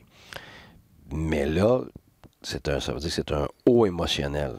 Qu'est-ce qui arrive avec des hauts émotionnels? Faut que tu t'attendes avec un bas émotionnel. Aussi haut que la vague va aller émotionnellement, c'est aussi bas qu'elle va descendre. C'est pour ça qu'on dit toujours de rester, en anglais on dit even keel, mais en français ça veut dire rester bien balancé. Jamais trop haut, jamais trop haut, jamais trop bas. Mais c'est ça. Fait que là, ce qui arrive, là, c'est qu'hier, ils ont été extrêmement hauts. Puis en plus, tu avais les capitaines, puis toute l'équipe qui venait avec. Et non, juste à y penser, c'est un soulagement, t'es d'accord, moi? Oui. Bon, mais c'est quoi la réaction du corps avec un soulagement? Exactement. Puis c'est pas quelque chose que tu penses, c'est pas quelque chose que tu prévois. C'est humain. C'est humain. Donc là, il faut que tu batailles, batailles ta nature humaine en ce moment. Alors moi, oui, il serait à l'aréna. Qu'est-ce que ça te donne de plus des amener à l'aréna? Tu sais, exemple, après le match hier, j'ai écouté le point de presse de tout le monde. Tout le monde avait l'air au courant que... Rester concentré. C'est juste un pas dans la bonne direction, on n'a rien accompli. Absolument. Mais ça, c'est rationnel. Oui. C'est pas émotionnel, ça. Je t'ai pas parlé de rationnel, là. T'as beau savoir que, mettons, hey, je te dis, t'as pas besoin d'être stressé, là. Je sais pas moi, tu t'en vas chanter. T'as pas besoin de stresser. Ça fait 25 fois que tu le fais, t'es bon. T'as beau le savoir que ça te donne rien d'être stressé. Tu te sens comment? T'es stressé. Mais ça c'est de l'émotion. Tu penses qu'en les faisant venir à l'aréna? Ben, c'est parce que ce que ça fait, c'est qu'à la place de t'écraser puis de complètement faire le vide, tu restes concentré quand même. Alors, tu n'es pas obligé de laisser la glace nécessairement. Tu peux aller à le gym, tu es avec les gars, ça jase, puis tu as probablement un meeting de quelque chose, vite, boum, juste pour que la concentration ne parte pas. Puis tu gardes ton niveau d'activation assez élevé pour pas qu'il chute trop bas. C'est ça l'affaire. Là, en ce moment, là, je viens de... Hey, écoute, ça, c'est quelque chose. Moi, quand ça m'arrive, je le fais. Non, mais c'est parce je le fais en silence, je me relève, pour que personne ne s'en rende compte. Ouais. Mais toi, t'étais pas capable. Non, mais c'est parce que je m'en suis même pas aperçu. Puis c'est parce qu'en plus, j'étais en train de dire, il faut pas descendre trop bas. Comme je dis ça, le banc descend. Écoute, je suis quasiment assis à terre, là. J'avais fait exprès, mais je vois le vert. Hein? Non. Je suis quasiment assis à terre, moi, là. Ça descend du plus bas que ça. Je descends au parking en bas. C'est quoi? Hey, j'ai chaud. Oh mon Dieu, c'est écœurant, cette image-là. Là, mon tabarouette. Non, j'ai rien fait. Ouais, c'est ça. Le pire, c'est tu sais quoi? Ouais. Il y a un max de 200 livres, ces bancs-là. Hein? Fait que je pense que c'est moi qui les ai brisés. Ah, il y a un max de 200 livres? Non, ça se peut pas. J'ai perdu 19 livres, là, fait que je suis en bas de 200. Oh my God, c'est bon, ça. Ouais. Tu veux-tu te relever? Ouais, tu peux te relever, Ben gars. là, Tu te lèves, tu sais, ça accroche. Ouais, OK. C'est moi qui le lève. C'est très drôle. Vas-y. Moi, je te voyais descendre, puis tu sais... Il dit rien. Non, là, on voit les, Moi, sais-tu quoi? là, on voit les vrais grandeurs. Moi, j'ai regardé mes médias sociaux, je me suis retourné, je fais mais Andy, t'es rendu où, mec? Aïe, aïe, aïe. Moi, j'avais... Tu voulais-tu compléter ou t'avais fini, tu penses? Je sais plus où je t'ai rendu. Regarde, là, j'étais Moi non quasiment dans plus. le parking. Fait que, J'avais regarde. plein de questions en plus. Bon, oui, on y va. Ah oui, je veux... Ça serait le fun de répondre à ben du monde. Oui, oui. Puis, je pense que c'est Jeannot qui posait ça tantôt. Puis j'espère que mon micro passe, là, parce que moi, je m'entends pas tant que ça, mais en tout cas, bref. Quand ça a fait 3-2, qu'est-ce qui s'est passé sur le banc? Je pense que c'est Jeannot qui posait cette question-là. La première des choses, c'est que ton entraîneur a probablement eu un ou deux mots-clés à dire qui sont ce qu'on appelle un reload, un refocus. Alors, on se reconcentre par rapport à une ou deux choses qui sont primordiales justement pour garder le cap mentalement et émotionnellement. Parce que, comme je te dis, tu as le côté mental qui va t'emmener quelque part, puis tu as le côté émotionnel. Fait que là, les deux, il faut qu'ils soient gérés dans ce moment-là. Je suis convaincu que ça a été fait sur le banc, soit par le coach en chef, soit par les assistants. Mais je suis aussi convaincu qu'il y a des joueurs qui ont aussi dit des choses. Par exemple, OK, regarde, on stay steady. On est là. On garde le cap, on respire. Tout ce qui fait en sorte que ça va bien. Hein? Reste focus, reste avec moi. Alors, je reste focus. Là, Reste c'est avec ça. Ben, c'est parce que sinon, c'est sûr qu'avec tout ce qu'ils ont vécu, automatiquement, le cerveau s'en va à mauvaise place. C'est normal. Tu sais, quand on dit d'une sandwich, là, un positif, négatif, positif, puis t'es correct, là, c'est pas vrai. Là. C'est pas vrai, ça égalise les choses. Ça te prend pour un négatif, ça prend 3 positifs. Ouais. Ouais, c'est ça. Ça prend 3 positifs pour canceller un négatif, pour vraiment que tu te sentes positif. C'est mute, là, Luc. C'est terrible. Ouais. All right. Excusez, là, ils sont en train d'essayer d'arranger les affaires. Ouais, ça... OK, je comprends. Là, il y a quelqu'un qui posait une bonne question, puis c'est un peu comment ça s'est passé hier, le match. Mais ce que j'aurais fini par dire, c'est que c'est sûr que tu prends des mots-clés pour revenir à la tâche. Sont-ils déjà prédéterminés? Ben oui. C'est quoi? Ben oui, ben là, c'est quoi? Je sais pas c'est quoi que les autres okay, ont parlé. Tes mots à toi, là, c'était quoi? Ben, c'est parce que ça dépend c'est quoi. T'as quoi ton focus du match, des derniers jours. Ça dépend ce que les autres ont décidé comme solution. Tu choisis là, une ou deux avenues max là, dans des moments comme ça. Là. Tu commences pas à traiter de 5, puis 6, puis 7 affaires. Là, où ça, les joueurs sont incapables de gérer ça à ce moment-là. Fait que les autres, il faut qu'ils voient ça petit. Il faut qu'ils voient une ou deux choses maximum à gérer majoritairement. Fait que ça fait qu'ils pensent qu'ils sont proches de s'en sortir. Parce que si tu mets trop de choses, là, tu penses que tu es loin de t'en sortir. Fait que là, en ce moment, c'est vraiment il faut vraiment que tu aies la tête à la bonne place. Alors, tu pourrais avoir une zone neutre, la gap.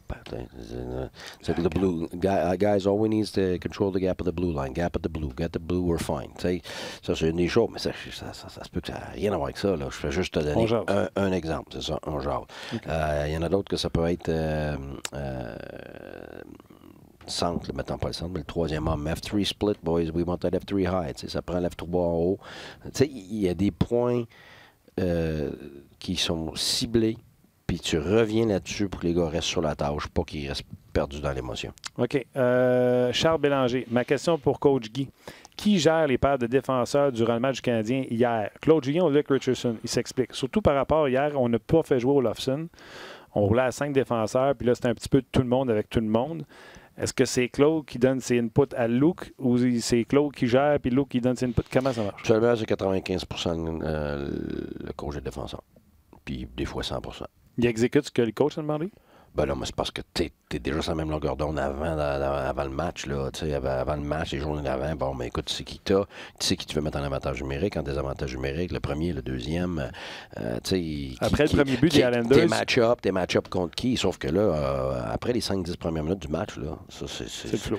Ça dépend de ce qui s'est passé. Okay. Ton plan, là, que telle ligne contre telle ligne, mais tu t'es fait manger, ça fait 3 chiffres qui jouent, tu te fais manger, regarde, tu ne regardes pas ça de même. Là. Fait que tu changes. Fait que c'est là que le coach, il va s'assurer auprès de Luke Richardson qu'il y avait même affaire, puis là, tu me défais ça. Oui, Ou même, des fois, c'est le contraire. Des fois, c'est ton assistant, peut-être même pas l'assistant des défenseurs, l'autre assistant qui dit, garde, coach, là, de la misère, puis garde, il a stats déjà, tu sais, il s'est fait déjà 4 scoring champs, c'est lui qui est sur la glace, puis il est responsable des 3, contre tel joueur, tu sais. Fait que là, c'est ce genre d'informations-là. Tu vas l'avoir aussi de ton gars vidéo des fois, là. Puis cette information-là, ben là, évidemment, tu gères ça en arrière du banc. Fait que de te dire c'est quelle décision que lui a pris, ce serait impossible. Non, tu peux pas savoir. Tu peux pas le savoir. Parce que, je veux dire, tu as une discussion continuellement. Là, après, tu sais, c'était 3-0 Canadien. Olofsson n'a presque pas joué. Il est sur la glace. Canadien se fait marquer. Ça fait 3-1. Olofsson ne touche pas à la glace. Oui. Si coach qui arrive et qui fait Luke, oui. il retourne plus. Oui. La plupart du temps.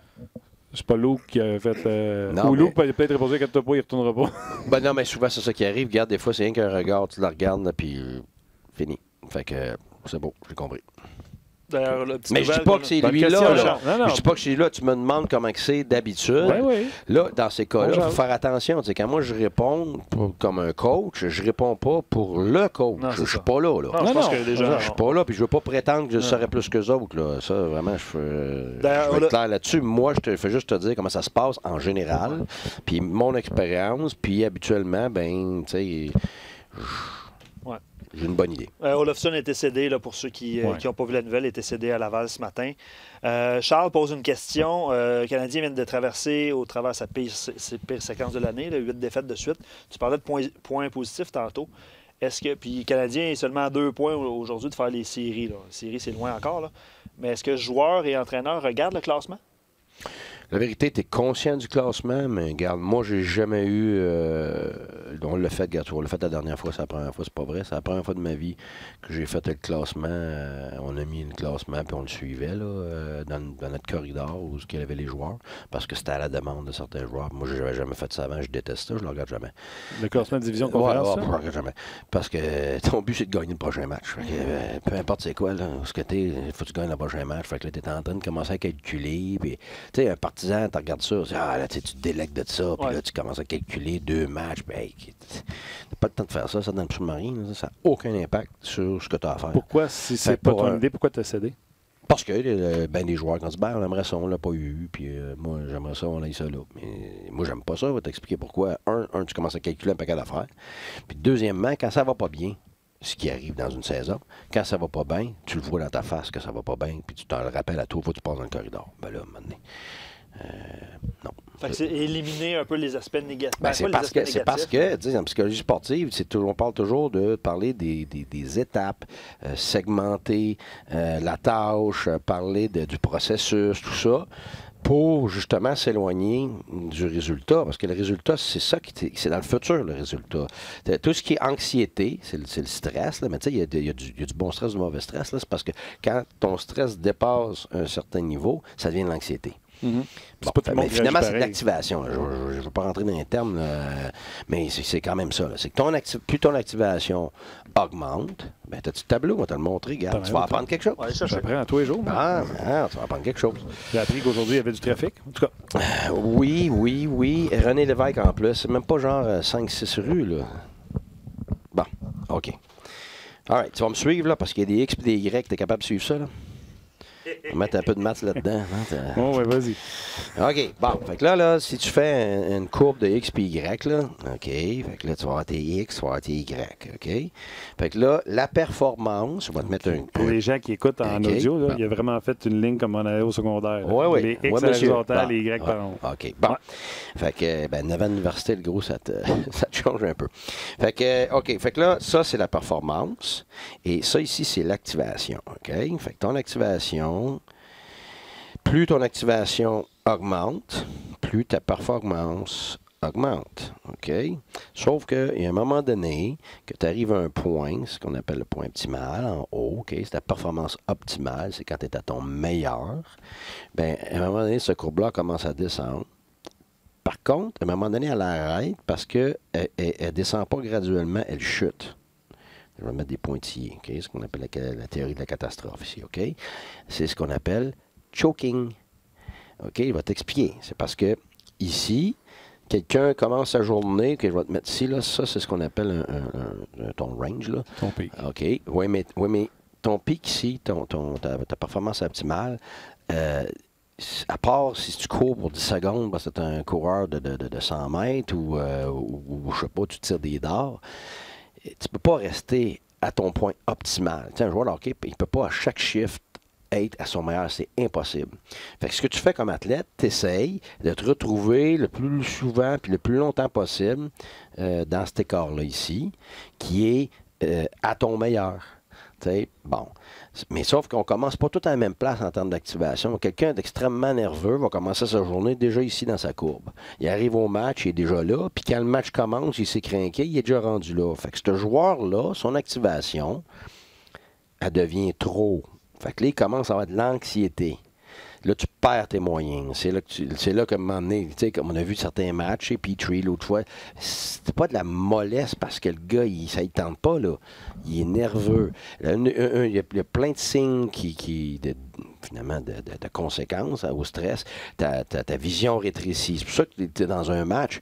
Tu dis, hey, tu sais, quand tu es jeune, hey, à la fin, tu perds, là, tout le monde essaie de monter en rondelle tout seul. Tu dis, coudonc, tout le monde veut le faire tout seul. Mais c'est pas ça qui se passe. C'est parce que tu vois plus rien. Tu vois un tunnel devant toi, fait que tu vois pas autour de toi, fait que tu vois pas tes chums à qui tu veux passer. Fait que c'est ça, c'est un des effets du stress. Évidemment, bon, tu vas avoir une shake, tu vas avoir ta respiration qui est rétrécie, fait que tu vas respirer très rapidement. C'est pas que tu te demandes au gars sur le banc. Les boys, on respire. Des longues respirations. Fait que là, ça te refocalise, ça te recentralise. Bon, en tout cas, fait que je ne rentrerai pas tout dans les détails là-dedans, mais ce que je veux dire, c'est que ton activation, c'est bon d'être activé. Puis ici, tu as ce qu'on appelle l'état de flow, ça veut dire que tu es à ton meilleur, c'est ce que tu veux reproduire. Donc, dans ta journée, tu sais, toi, mettons, que tu es un gars super relax. Moi, on n'aimerait pas de nom, mettons, des gars, moi, je les voyais arriver, là, c'est intense. Il va à la patinoire avec son petit muffin, de la moitié de son café, puis les deux jeunes en graisse de bine. Puis là, tu sais que, regarde, à l'entraînement, il dort au gaz. Puis là, il est peut-être rendu là. Fait que là, tu sais que ce type de joueur-là, là, faut qu'il botte, mais pas comme on entend. ça sonne pas bien. Pas bien bon. C'est ça, ouais. Non, ça sonne pas bien. Ben, faut que tu le réveilles. Faut que tu lui donnes un choc d'une façon ou d'une autre. On reste dans l'actualité. Ouais, c'est ça. Fait que, on n'a même plus le droit de le dire, je pense. C'est ça. OK. Fait que ce que je veux dire, c'est que tu vas être obligé d'aider le jeune ou ton joueur à apprendre à se connaître pour pouvoir s'activer davantage, pour arriver prêt pour ton entraînement, arriver prêt pour... donc, c'est le gym, c'est une douche froide avant, c'est ce que tu manges, bien plus de bonne heure, l'heure tu te réveilles. Il y a plein de choses qui font en sorte que tu veux reproduire cet état-là ici.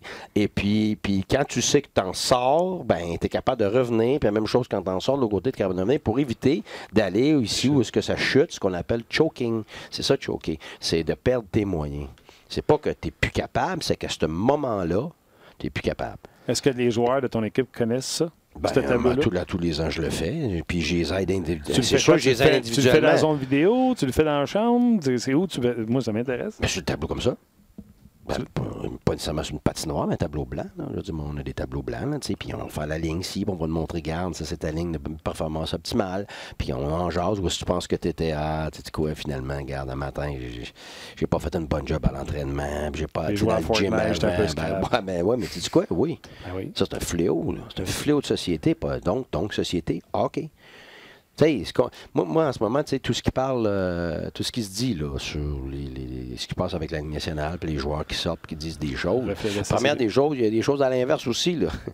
Il y a des joueurs qui ont fait, je l'ai vu, là, on a même vu Radulov fesser son coach avec un bâton sur la tête. Là, on l'a sur vidéo, puis il y en a bien d'autres choses qui se font que j'ai vu, que j'ai entendu. Mais moi, ce que je veux dire, c'est que là, on parle juste de hockey. Mais t'as une minute, là, on va passer tous les sports, là.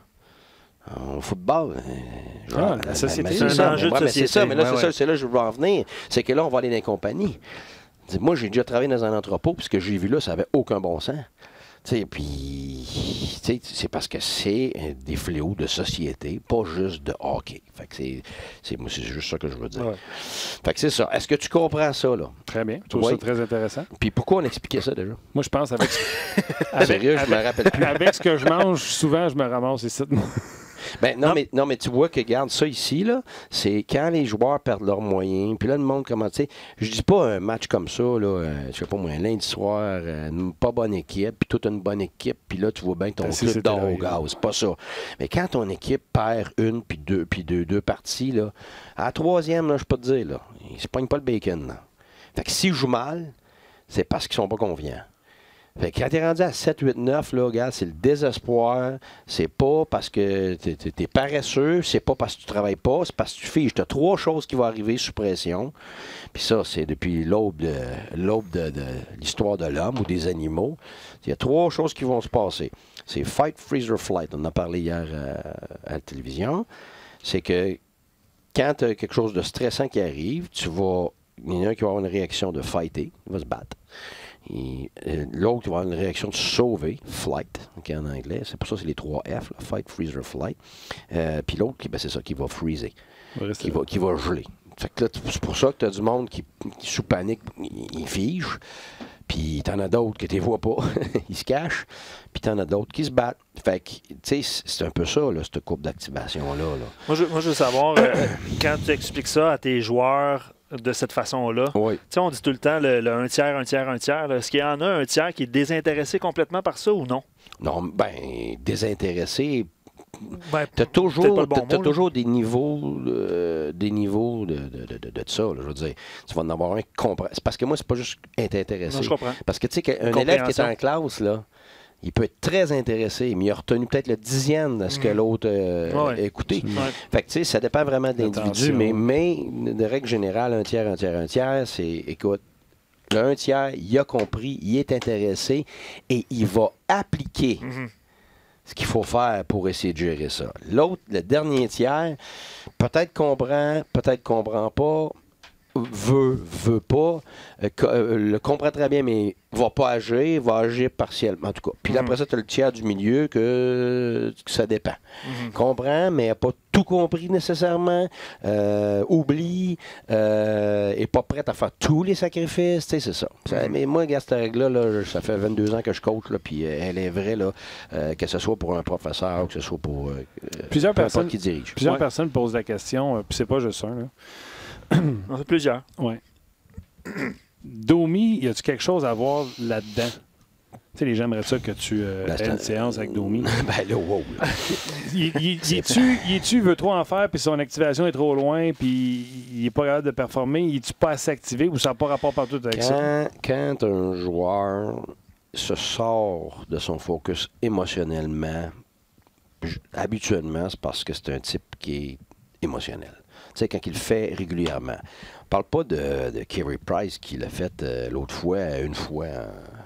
Mais il a montré de l'émotion aussi. Oui, mais c'est de l'émotion contrôlée, je te dirais. Parce que ça, c'était pas contrôlé, mais tout de suite après, il était contrôlé. C'est là que moi, parce qu'on peut tout avoir un geste où on perd le contrôle, mais si c'est très court, après ça, tu regardes tous les signes. Moi, c'est pour ça, hier, j'ai donné l'étoile du match. C'était pas correct ce qu'il a fait, OK? Mais c'est repris tout de suite. Tu as vu tout de suite comment il a réagi, tu as vu après ça, whoop, là, il savait, non, ça, c'était pas bon. Et tu as vu que le super arrêt qu'il a fait. Il a refocusé pour le premier mise en jeu sur ce désavantage numérique-là. Exactement. Il est allé passer son message. Puis comme on parlait à place de continuer à parler au ref ou à chioler après un autre gars, c'est là que tu vois, là, quand là, ça s'éternise, wow, là, puis quand c'est pas un gardien de but, ben, c'est un joueur. Fait qu'est-ce que tu penses qu'on fait avec? Tu l'assois, là. Moi, au début, quand j'étais jeune, je n'avais pas comme coach, là. Bon, t'es correct. Oui, il rembarquait sa glace. Il partait en innocent, là. Il faisait des conneries, là. Mais c'est moi qui, avec le temps, tu apprends qu'il garde. C'est pas grave ce qu'il dit. Faut que tu regardes les signes de comment il réagit. Fait que, tu sais, là, s'il est encore tout crinqué, pis ça, t'es sûr que ça prend rien sur la glace. Puis l'autre équipe le sait, là. Surtout si c'est un joueur, là, tu sais, qui est quelqu'un qui est là pour irriter. Ben, c'est ça, ben, exactement. Ron Extall dans le temps. Tu sais, c'est comme Kane, là. Les gars le savent, là. C'est sûr, les gars le savent, là. Tu sais, à un moment donné, on parle du hockey, que là, tout le monde faut qu'il se respecte, puis c'est correct, là. Tu sais, on parle des coachs, on parle des choses qui sont, tu sais, en dehors sur la glace. Mais sur la glace, là, hey, il s'en dit des choses. Là. C'est un milieu d'intimidation. Puis il ne faut pas oublier, là, c'est pas un milieu de pincettes, ça, là. C'est pas comme quelqu'un qui est dans son salon ou qui est au travail. Ou, ça n'a rien à voir. Il n'y a pas de ressources humaines. Non, c'est un monde de gladiateurs. C'est tous des mâles alpha. Fait que là, à un moment donné, qui est le mâle alpha des mâles alpha? Puis là, attends une minute, là, c'est quelque chose. C'est un monde à part. C'est à part un petit peu. T'sais, les individus font partie de la société, mais quand tu es au hockey, sur la glace, puis dans ce contexte-là de guerre, finalement, de compétition physique, ben, t'es pas normal, là. Je m'excuse. Toi-même, tu sais comme individu, là. C'est pas ça que t'es chez vous, là. Tu sais, moi, le monde me regardait en arrière du banc, là. Et, ouais, ben c'est ça. Fait que, puis là, il y en a un moment ma femme, il dit, Macha, à la maison, tu sais, pour insinuer, quoi, il te bat-tu, tu sais. As-tu des matchs chez bras? Ah, ben non, mais c'est parce que, je veux dire, premièrement, comme coach, tu as un personnage à entretenir, tu as un rôle à jouer, puis il faut que tu fasses bien attention. La ligne est très fine, puis tu mets un pied à côté à gauche, c'est pas bon. Tu mets un pied à côté à droite, c'est pas bon. Tu perds tes gars parce que tu es trop proche d'eux autres. Puis après ça, tu les perds aussi parce que tu es trop tough. Fait que là, tu marches, là, puis ça change de jour en jour, ça change d'heure en heure dans une journée, ce que tu as à dire, ce que tu as à faire, comment être avec lui, comment être avec l'autre. Fait que c'est pas des environnements normaux qui sont faciles à gérer par quelqu'un qui est dans tous ses moyens, bien reposé. C'est pas de même que ça marche, là. C'est pas ça, le hockey, là. Pas juste le hockey, là. Le football, le rugby, parce qu'il faut comparer aussi des choses semblables. Le joueur, je sais pas moi, le joueur de tennis qui est tout seul à gérer sa pression, déjà c'est une pression qui n'est pas pareille qu'un joueur de hockey qui gère ça en groupe, mais il n'y a pas à dealer avec tous les autres autour de lui. C'est vraiment, de sport en sport, c'est différent, mais tout ce qui est sport violent, parce que c'est ça que c'est, le hockey, c'est violent, le football, c'est violent, la boxe, c'est violent. Tu sais, le rugby, ben, c'est particulier là, comme environnement. Là. Fait que quand tu rentres là-dedans... ça prend la testostérone. Oui, puis pas juste ça. Il faut que tu t'attendes à ça à un moment donné. Là. Tu sais, il y a une limite pour qu'est-ce qui est inacceptable. On est tous d'accord là-dessus. Puis on le voit récemment, ce qui se passe. Puis tous les efforts qui vont être déployés justement pour essayer d'enrayer ça, ce qui est bon. Mais à un moment donné, il y a l'autre côté du pendule aussi. T'sais, le pendule ne peut pas aller complètement au bout là, parce qu'on essaie de changer. C'est ça des fois qu'on fait comme société. Là, à un moment donné, là, fait que là, ça va être complètement le contraire. Puis là, c'est qui va... Les coachs n'auront plus aucune autorité. C'est ça, exactement. Parce que le coach, il ne sait plus, je peux-tu dire ça, je peux pas dire ça. Fait qu'à un moment donné, c'est parce que tu ne peux pas penser à toutes les secondes à qu'est-ce que tu vas dire. Tu as des réactions dans les fractions de secondes. Ben, c'est ça, puis tu es dans l'émotion. C'est très dur à gérer. Okay. Un professeur à l'école. Oui. Oui, ben, il y en a qui en reçoivent des papiers par la tête, je te dirais. Justement, c'est salutations aux professeurs qui nous écoutent. C'est ça. Faut que je t'arrête. D'ailleurs, je t'invite, Guy, tantôt, tu iras écouter l'altercation verbale entre Tom Wilson et Joe Thornton. Ah, c'est pas là qu'il a dit... Au moins, nous autres, on a une bague. Oui, nous autres, on a une bague. Et c'est sûr que ça... Thornton aurait pu dire, moi, je m'en vais au temps de la renommée, pas toi. Ouais, mais tu sais quoi? N'importe quel joueur va prendre la bague avant le temps de la renommée, je peux te dire ça. D'accord. Les gens qui ne l'ont pas vu, Evander Kane se fait sortir du match. Et je pense que il y a 2 ans, quand c'était la série à Sharks contre les Capitals, Kane avait fait quelque chose, il était suspendu, il était dans les estrades. Puis Thornton a regardé Tom Wilson, puis il a dit genre, tais-toi, tu le sais qu'il peut te prendre, puis any day, puis il va te faire la peau, tu sais. Puis Tom Wilson fait peut-être, mais la dernière fois, il était dans l'estrade, puis nous autres, on a gagné une Coupe Stanley, pas vous autres. Ouch! Il est capable, Tom. Il n'y a plus personne qui parlait après. C'est comme donner beaucoup d'arguments à Tom Wilson quand il se promène avec une bague. Non, mais honnêtement, il y a beaucoup d'arguments. Tu sais, veut dire, si tu enlèves les moments où il s'est fait suspendre, là, écoute, il n'y a pas une équipe dans la Ligue qui ne le prendra pas. Là. Écoute, c'est peut-être le joueur le plus rare dans la Ligue aujourd'hui, dans l'hockey d'aujourd'hui. Là. Un gars capable de patiner, de jouer avec les meilleurs joueurs, pas juste de patiner, mais de jouer avec les autres, de scorer, puis d'être aussi tough que ça. Là, écoute, c'est juste que le hockey a changé, fait que lui, il marche la ligne. La ligne est fine, puis là, c'est sûr que c'est dur pour lui. Mais tous les clubs le prendraient, ça, c'est certain. Écoute, c'est bon. Hey, écoute bien, Martin Lemay. ça, c'est vraiment... Ça, c'est Martin Lemay. Peut-être même que c'était lui tantôt. Okay. Ça, je peux te le jurer que c'est un problème technique de banc. technique de banc. Ça descend trop vite pour qu'il pense que c'était pas moi. Oui, c'est ça. C'est ça, là, c'était un peu trop. Merci beaucoup d'avoir écrit en grand nombre. Vous avez plusieurs questions. Évidemment, Guy va être avec nous, vous le savez, 2 fois par semaine. Manquez pas le match ce soir à RDS. Le Rocket joue sur nos zones. Keith Kincaid qui a parlé aux médias ce matin. Vous irez lire le texte d'Éric Leblanc puis lire les entrevues, écouter les entrevues. Lui absorbe le choc. Mais il ne joue pas ce soir. Ça va être Charlie Lindgren qui va être devant le filet. Alex Burrows, c'était sa glace. Il s'est fait honorer à Vancouver à 10h. Ouais, Notre heure, puis le matin, il était sa glace à l'avant. Ouais. C'est Alex. C'est Alex. Moi, exceptionnel individu. Vraiment, là. J'ai adoré Alex. À tous les points de vue. Et tous ceux qui avaient dit que les Sénateurs s'étaient fait passer sur le corps avec la trade parce qu'ils avaient donné un jeune joueur, puis qu'Alex, sa carrière a fini abruptement. Ça ferait n'importe quand. C'est une des raisons majeures pourquoi on a été capable de se rendre jusqu'au 7e match de la finale de la conférence. Puis ça ne s'échange pas dans une vie, ça. Jonathan Dallin, by the way, n'est pas dans la Ah.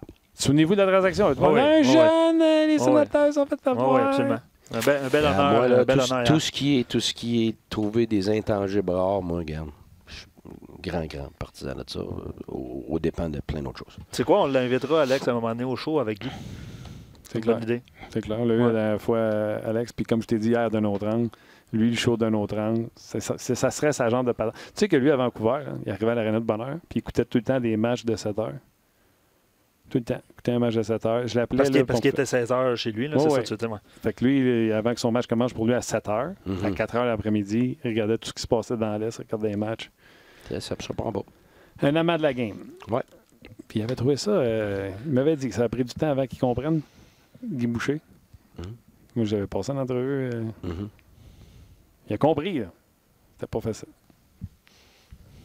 Il est content. All right, gros merci. On t'écoute t'asseoir à 3h60. T'es là, tu s'en vas? Oui. Moi, je fais des capsules l'après-midi. Ouais. Prépare ça. Ça va sortir à un moment donné. Ah oui. Le mot capsule n'a jamais été aussi populaire. Il y a plein de mots populaires. J'ai dansé mes capsules, c'en est un. Luc Dansereau, un gros merci. Merci également à Olivier qui, même sur le fly, nous a réparé un micro-casque. Merci à Tim et surtout un gros merci à vous autres. On se rejase sans faute la semaine pantoute. Demain. On va y aller demain. On va y aller demain. Ça sera jour de match canadien contre l'Avalanche du Colorado. Bye tout le monde.